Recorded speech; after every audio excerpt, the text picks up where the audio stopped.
La existencia como arquero medieval representaba una brutalidad sin límites, tanto física como mental, en todos los aspectos que realmente importaban. No se trataba simplemente de disparar flechas, sino de sobrevivir a una profesión que exigía absolutamente todo y ofrecía prácticamente nada a cambio. La verdadera pregunta no es si era difícil, sino si tendrías la capacidad de soportarlo. Convertirse en arquero medieval raramente constituía una elección personal, sino más bien un destino inevitable desde el momento en que podías mantenerte en pie. Los monarcas de toda Inglaterra no sugerían cortésmente la práctica del tiro con arco, la ordenaban mediante decreto real. Cuando los soberanos medievales promulgaban leyes sobre arquería, no estaban haciendo recomendaciones amistosas, sino ordenando que todo hombre capaz entre los 7 y 60 años practicara con el arco largo cada domingo después de la misa. Faltar a la práctica significaba enfrentar multas o tiempo en el cepo público. Imagina tener 10 años, recibir un arco casi tan alto como tú y que te ordenen tensarlo. No una o dos veces, sino cientos de veces hasta que tus pequeñas manos se llenaran de ampollas y sangraran. Los adultos a tu alrededor no se preocupaban por tus lágrimas o quejas. Su lógica era brutal pero simple. Si no podías tensar el arco, eras inútil en batalla. Otra vez, era el comando constante mientras tus hombros ardían y los dedos se abrían de dolor. Tu primer arco podría ser más pequeño, pero a los 12 o 13 años se esperaba que manejaras el verdadero, y ese artefacto real requería una fuerza que impresionaría incluso al atleta moderno más robusto. El entrenamiento no se limitaba a acertar blancos, sino a desarrollar la fuerza sobrehumana del torso superior, necesaria para tensar repetidamente un arco que requería más de 45 kilogramos de fuerza. Mientras otros niños jugaban, los jóvenes, arqueros pasaban horas levantando pesas, cargando piedras y practicando el mismo movimiento miles de veces hasta que sus cuerpos se transformaban físicamente.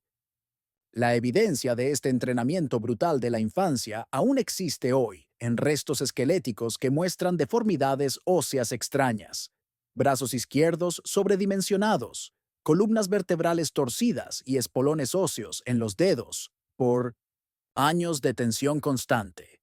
Los exámenes de tumbas medievales encontraron restos de arqueros con huesos del brazo izquierdo 50% más gruesos que el derecho. Sus cuerpos literalmente se deformaban alrededor de su profesión. A los 16 años, los aprendices exitosos podían disparar hasta 12 flechas por minuto, con precisión a 180 metros. Sus dedos tenían surcos permanentes y callos tan gruesos que una aguja no podría perforarlos aunque lo intentaran, lo cual probablemente era lo mejor, ya que la medicina medieval consistía principalmente en frotar tierra en la herida y volver a practicar. Lo peor de todo era que esta infancia de dolor era solo el comienzo. Después de años de entrenamiento brutal, uno pensaría que un arquero amaría su arma. La realidad era mucho más complicada. El arco largo inglés era tanto una maravilla de la guerra medieval como una fuente implacable de tormento físico. Primero, su tamaño absoluto. Midiendo entre 1,75 y 2 metros, a menudo igualaba o superaba la altura de quien lo portaba.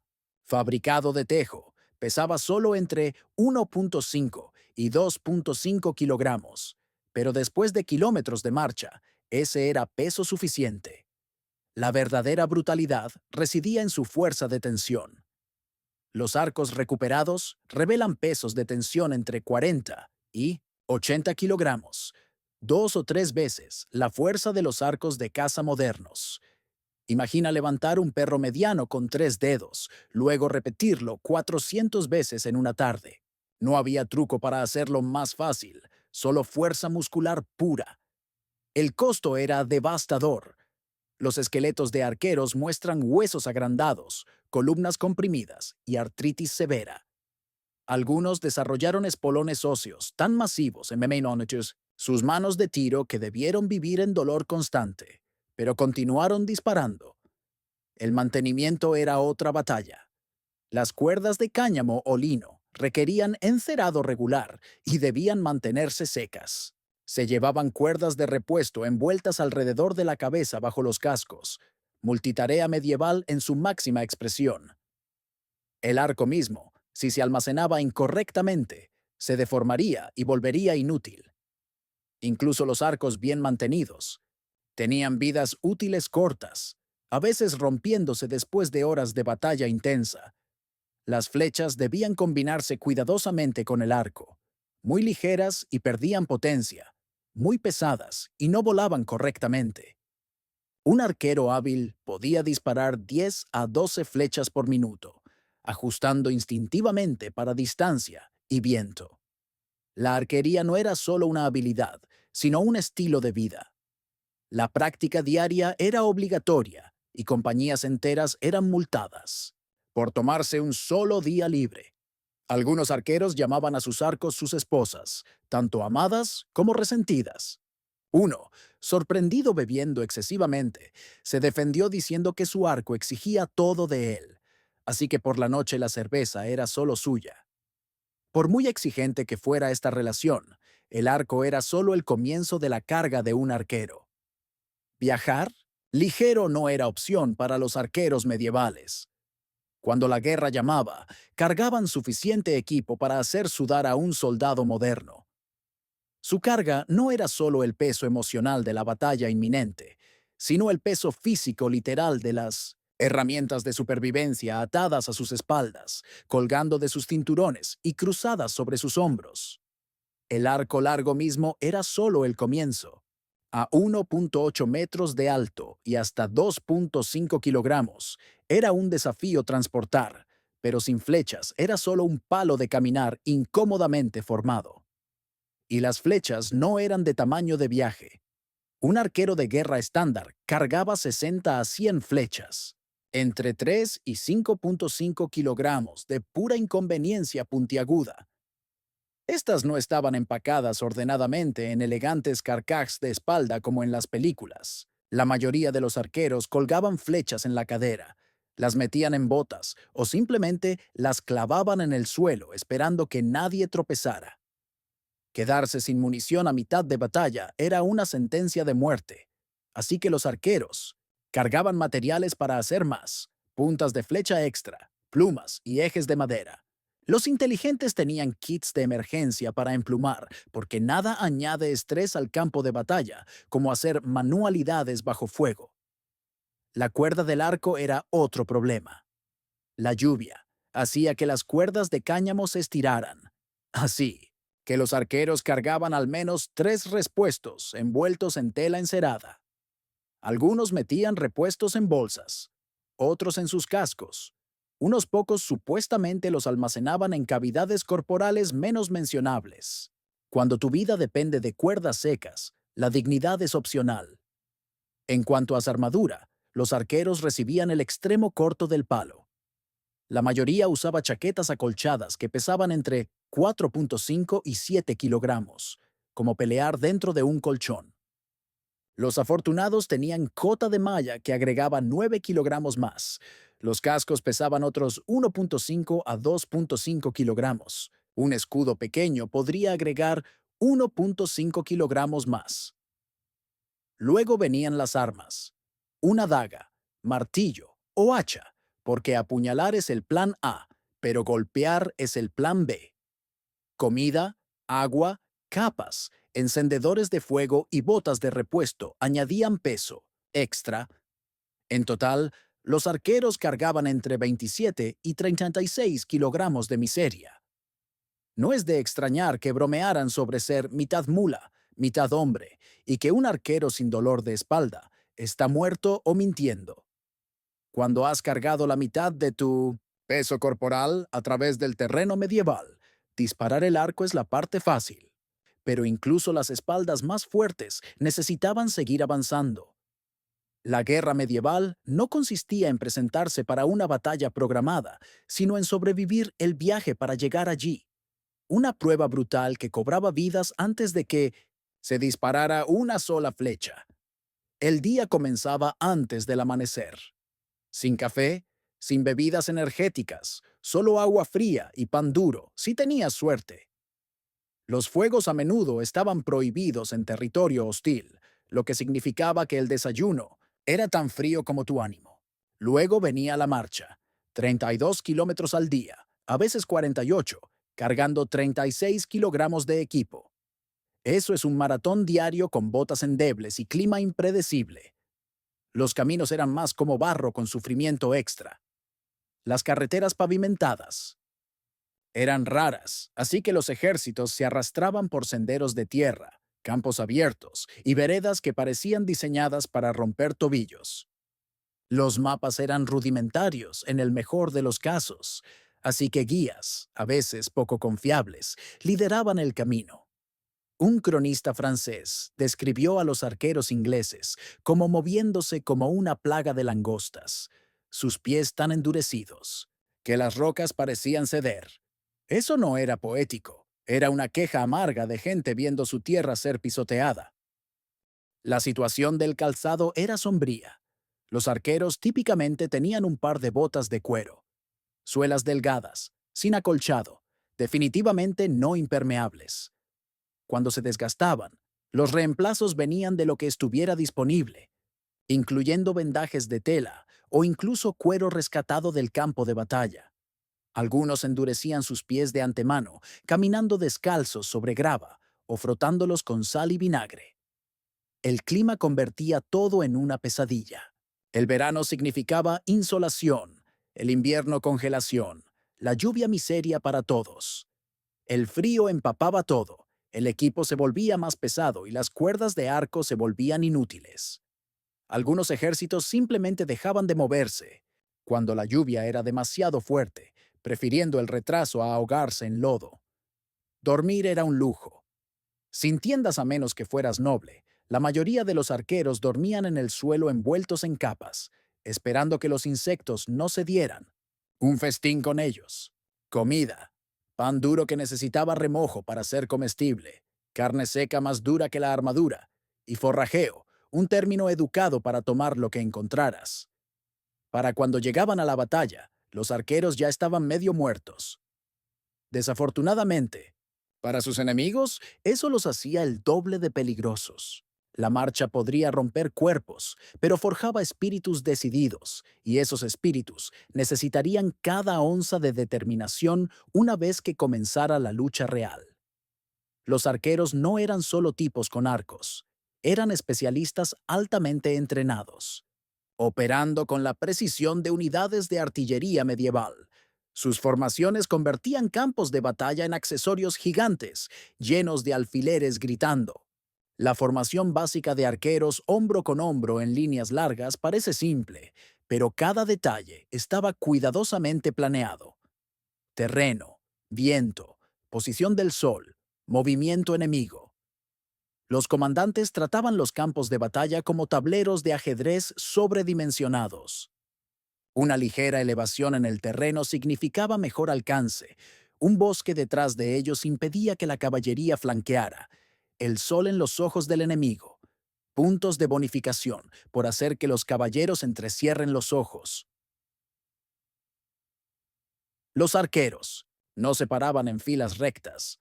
Formaban una curva ligera, no solo para verse elegantes, sino para hacer que sus flechas convergieran en objetivos desde múltiples ángulos. Esto aumentaba la zona de muerte, haciendo que esquivar fuera una tarea casi imposible. Las matemáticas detrás de estas andanadas eran aterradoras. Un arquero bien entrenado podía disparar 10 a 12 flechas por minuto. 100 arqueros. Más de 1000 flechas por minuto. En Agincourt participaron 6000 arqueros ingleses, lo que significa que llovían 60.000 flechas por minuto. Eso no es una batalla, es un reporte del clima. Pero esto no era tiro aleatorio. Contra la infantería, las andanadas venían en olas continuas, forzando a los enemigos a avanzar mientras los convertían en puercoespines medievales. Contra la caballería, los arqueros plantaban estacas en el suelo para detener caballos mientras apuntaban tanto a los jinetes como a sus monturas aterrorizadas y pronto sin jinete. Las flechas no eran solo rápidas, eran letales. Una flecha de 1952, guerra de arco largo, alcanzaba velocidades de 48 metros por segundo y podía penetrar 10 centímetros de roble. La cota de malla podría ser una camiseta. Incluso la armadura de placas tenía puntos débiles que las flechas podían explotar. La comunicación era igualmente sofisticada. Los comandos de voz eran inútiles en batalla, así que los arqueros dependían de señales de bandera, toques de cuerno y tambores. Línea de tambores medieval, más como ritmo de muerte medieval. El viento, la lluvia y el terreno se factorizaban como un experimento brutal de física. Vientos cruzados. Ajustar. Formación. Lluvia. Ajustar puntería. Campo de batalla estrecho. Hacer que el enemigo se apile como un sándwich humano. El resultado, los arqueros cambiaron la guerra medieval para siempre. Y si estabas del lado receptor, la única pregunta era si morías primero o solo deseabas haberlo hecho. Pero incluso las tácticas más sofisticadas no podían evitar que la batalla eventualmente se volviera personal. Cuando los enemigos acortaban la distancia y se había disparado la última flecha, la ciencia daba paso a la supervivencia desesperada. A diferencia de los soldados modernos que podrían pedir extracción o refuerzos, los arqueros medievales enfrentaban una verdad simple y aterradora. Tenían que luchar cuerpo a cuerpo contra enemigos que a menudo estaban mejor equipados, mejor blindados y absolutamente furiosos por haber visto caer a sus camaradas bajo el fuego de flechas. Esta transición ocurría de varias maneras, ninguna placentera. A veces los enemigos simplemente duraban más que el suministro de flechas.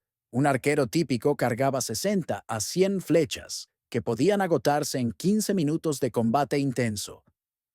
Las cadenas de suministro medievales no podían exactamente lanzar munición desde el aire. Una vez que disparabas tu último proyectil, oficialmente estabas en el negocio del combate cerrado.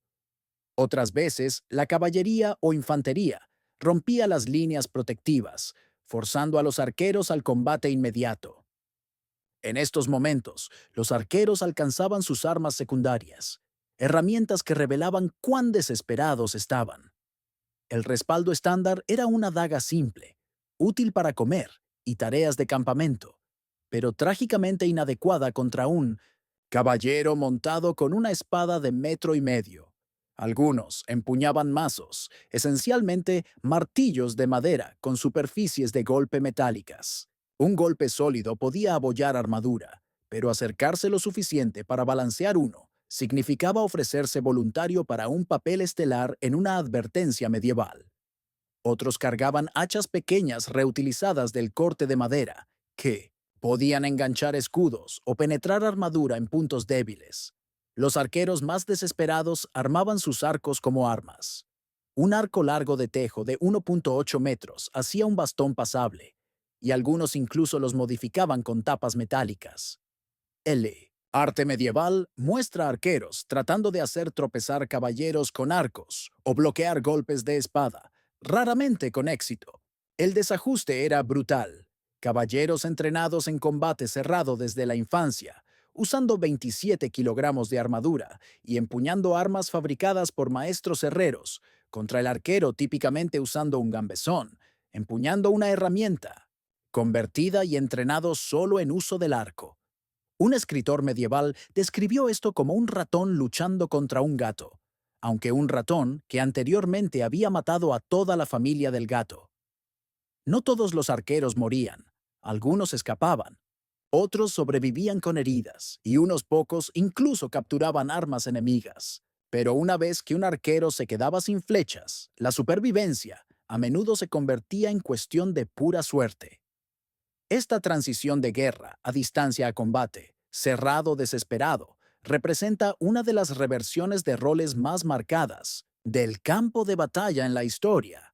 En minutos, asesinos élite a distancia se convertían en desvalidos luchando por supervivencia básica.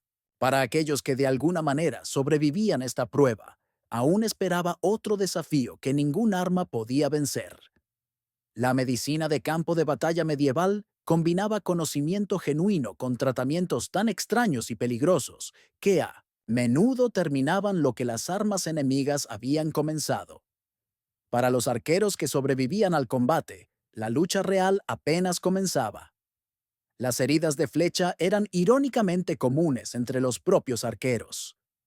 Los incidentes de fuego, amigo, eran frecuentes en el caos de batalla. Estas perforaciones causaban daño interno extenso, y los cirujanos medievales llamaban a las flechas que pasaban limpiamente heridas afortunadas, ya que al menos podían limpiarse desde ambos lados. La extracción era una pesadilla. Herramientas especializadas como el pico de cuervo, agarraban puntas de flecha incrustadas, pero las tasas de éxito rondaban el 50%. El otro 50% obtenía un plan de jubilación temprana, solo que no del tipo que querían. Las heridas de combate cuerpo a cuerpo presentaban problemas diferentes. Los cortes limpios de espada a veces sanaban, pero los desgarros irregulares y miembros aplastados a menudo llevaban a gangrena. La amputación era la única opción, pero las tasas de supervivencia eran sombrías. El primer tratamiento para la mayoría de heridas era vino, no para beber, sino para verter directamente en las lesiones. Resulta que los doctores medievales y los cantineros modernos estaban de acuerdo en al menos una cosa: el alcohol lo arregla todo. El cierre de heridas era un espectáculo de horror. Los cirujanos cosían heridas con cerdas de jabalí y crin de caballo, a menudo sin esterilización. La cauterización con hierro caliente detenía el sangrado, pero creaba tejido quemado infectado. Los lugares de recuperación eran peores. Los hospitales de campo amontonaban soldados heridos en colchones de paja. Sangre y pus se acumulaba. La contaminación cruzada no era solo un riesgo, prácticamente se fomentaba. La teoría de infección medieval era cuestionable en el mejor de los casos. Los cirujanos culpaban a las heridas purulentas del aire malo y sangre corrupta, tratándolas con miel, útil, y excremento animal, no tanto. El manejo del dolor era, principalmente, alcohol u opio, si estaba disponible. De lo contrario, los pacientes recibían una correa de cuero para morder y un doctor con audición selectiva. Muchos arqueros nunca regresaron a batalla. Las heridas de mano y brazo hacían imposible tensar un arco de guerra, dejándolos discapacitados con pocas opciones económicas. Algunos veteranos se automutilaban para evitar el llamado, cortándose dedos para volverse no aptos para el servicio. Cuando cortarte un dedo suena como la mejor decisión profesional, sabes que el trabajo tiene algunos problemas.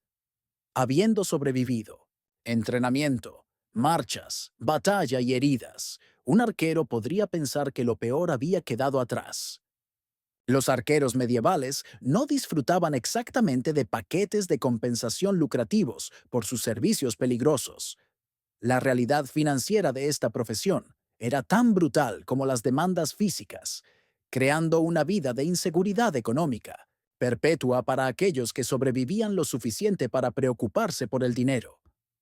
Un arquero largo, hábil durante la Guerra de los 100 años, ganaba aproximadamente 6 peniques por día, mientras estaba en campaña activa, aproximadamente el doble de lo que podría ganar un trabajador promedio.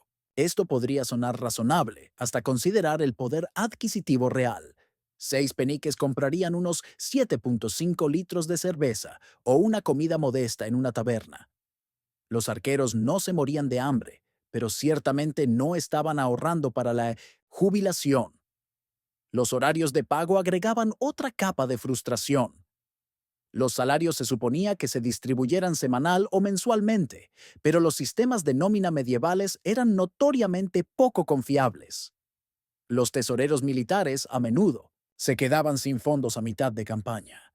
Los arqueros a veces pasaban meses sin pago, esperándose que continuaran luchando efectivamente mientras esencialmente trabajaban por pagarés de sus señores o la corona. Esta incertidumbre de pago llevaba directamente a uno de los aspectos más controvertidos de la economía del arquero: el saqueo. Los arqueros impagos o mal pagados naturalmente recurrían al salvamento de campo de batalla y saqueo civil para complementar sus ingresos.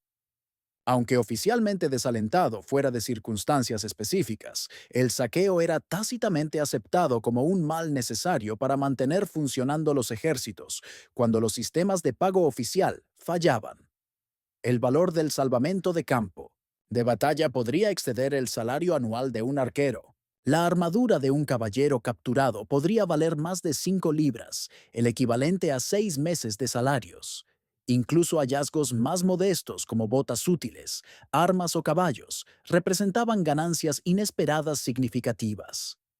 Los escritos militares medievales describían competencia feroz entre arqueros para despojar objetos valiosos de campos de batalla antes de que sus camaradas pudieran reclamarlos. Entre campañas, el panorama financiero se volvía aún más sombrío. Se esperaba que los arqueros profesionales mantuvieran sus habilidades y equipos sin recibir pago durante períodos de no campaña. Muchos tomaban trabajo agrícola estacional o practicaban oficios como carpintería o herrería durante estas brechas. Otros se unían a circuitos de torneos, realizando exhibiciones de arquería por premios escasos y donaciones de audiencia. La compensación por lesiones apenas existía. Un arquero que perdiera una mano de tiro podría recibir un pago único de unos pocos chelines, apenas suficiente para mantenerlos durante una vida de discapacidad.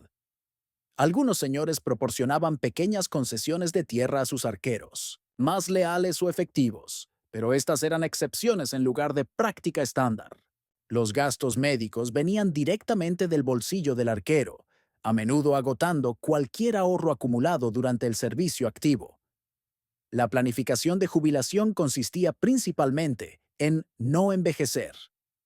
Casi no hay mención de sistemas de pensión para soldados comunes como arqueros. El camino de jubilación esperado era ahorrar suficiente para comprar una pequeña parcela de tierra o establecer un negocio modesto. Dadas las escalas salariales involucradas, esto permanecía como un sueño inalcanzable para la mayoría. La realidad financiera se vuelve clara en registros medievales de impuestos y censos, que revelan que los exarqueros militares, típicamente, caían en los estratos económicos más bajos de sus comunidades. Muchos terminaban como trabajadores diarios, tomando cualquier trabajo que sus cuerpos envejecidos y dañados pudieran manejar.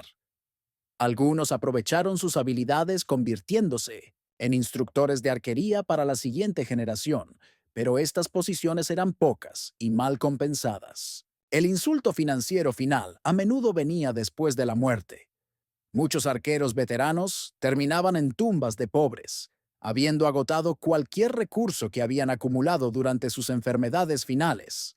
Las mismas manos que habían defendido reinos no podían permitirse entierros propios apropiados. Más allá de las dificultades financieras, los arqueros enfrentaban otro desafío que cortaba igual de profundo. La sociedad medieval operaba en una jerarquía rígida, donde el nacimiento determinaba en gran medida el valor. Dentro de este sistema, los arqueros ocupaban un terreno medio peculiar, demasiado valiosos para ignorar, demasiado comunes para respetar. Verdaderamente, su posición social fluctuaba con vientos políticos y necesidades militares, creando una clase de hombres que nunca encajaban completamente en ninguna parte. Durante tiempos de paz, los arqueros se fundían de vuelta en las clases bajas de las que venían. Ex ballesteros militares se convertían en zapateros, posaderos y sepultureros. Un día estaban lloviendo muerte sobre el enemigo. Al siguiente, servían cerveza a un tipo que nunca había salido de su aldea. Su servicio militar llevaba poca moneda social en la vida civil. Sin reconocimiento especial, sin riqueza garantizada, la aristocracia veía a los arqueros con una mezcla de desdén y apreciación a regañadientes. La literatura medieval, escrita por y para nobles, frecuentemente los representa como crudos y sin refinar, pero estos mismos textos reconocen su efectividad en el campo de batalla. Un noble francés, famosamente se quejó de que la arquería era un arte injusto que permite a los de baja cuna matar a sus superiores desde la distancia. Quizás el cumplido indirecto más alto jamás pagado a la profesión. La gente común tenía sus propias vistas contradictorias. Los arqueros que regresaban a menudo enfrentaban sospechas. Estos eran hombres que habían presenciado atrocidades, participado en saqueos y sobrevivido batallas brutales. Algunas comunidades incluso promulgaron ordenanzas contra problemas de ballesteros devueltos, sugiriendo que sus comportamientos de campo de batalla no siempre se desvanecían una vez en casa. La Iglesia agregaba otra capa de complejidad. La doctrina oficial condenaba armas de proyectil usadas contra compañeros cristianos, con bulas papales específicamente dirigidas a ballestas y arcos largos. Esto dejaba a muchos arqueros en un dilema moral, celebrados por reyes, condenados por sus sacerdotes. Algunos trataron de comprar perdón espiritual con grandes donaciones a la iglesia. Otros simplemente esperaban que su precisión en el campo de batalla pudiera impresionar a San Pedro. Las perspectivas de las mujeres eran igualmente complicadas. Los arqueros tenían ingresos decentes durante el servicio, haciéndolos proveedores atractivos. Sin embargo, sus ausencias frecuentes y altas tasas de mortalidad los hacían compañeros poco confiables a largo plazo. Algunos pueblos incluso tenían tasas notablemente más altas de viudas en áreas conocidas por suministrar arqueros. La frase «hasta que la muerte nos separe» probablemente llegaba demasiado cerca de casa. Los niños veían a los arqueros con asombro y temor. Los chicos los admiraban, pero temían ser seleccionados para entrenamiento. Los reclutadores que llegaban a aldeas eran recibidos con una mezcla peculiar de emoción e hijos escondidos. Las madres metían a sus hijos más fuertes en sótanos, mientras los padres los presentaban a regañadientes, sabiendo que la supervivencia dependía de tener una habilidad útil. Finalmente, los arqueros vivían entre mundos, respetados en guerra, tolerados en paz, pero raramente completamente integrados en la sociedad. Dominaron un arma tan exigente que alteró sus cuerpos. Enfrentaron peligros que aterrorizarían a soldados modernos y lo hicieron todo por salarios que apenas los mantenían alimentados.